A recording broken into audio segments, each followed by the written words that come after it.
Alors, effectivement, vous avez raison d'insister sur l'énorme menace qui pèse sur la bio, pas seulement la bio française, par le biais d'une réforme. Certains voudraient réformer les cahiers des charges au niveau européen, en précisant qu'effectivement, depuis l'époque des années 80, où c'est la France qui était pionnière pour reconnaître officiellement au niveau national les cahiers des charges bio, en les instaurant elle-même, ces cahiers des charges sont maintenant européens, déjà depuis plusieurs années, en précisant qu'effectivement les cahiers des charges nationaux français, qui étaient très bien faits, ont servi de modèle aux cahiers des charges européens. Donc de ce point de vue-là, effectivement, nous avons été les meilleurs.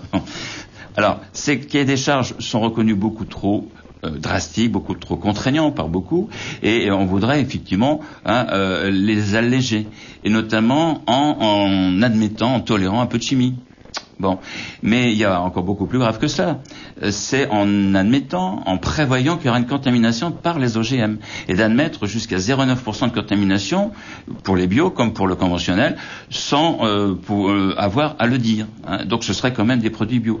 On est au conditionnel pour le moment.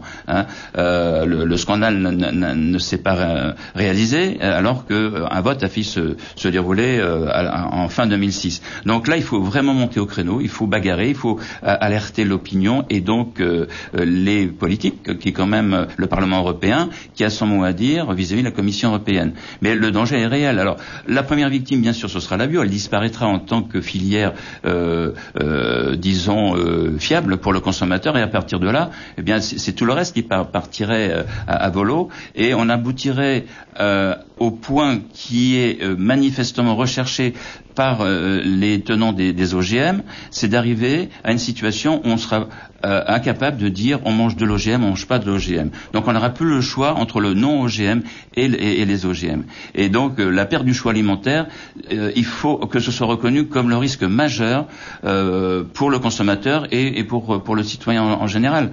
En considérant que si le consommateur n'a plus le choix entre OGM et non-OGM, ça voudra dire que notre environnement, lui aussi, en tant qu'intégrité, sera gravement atteint.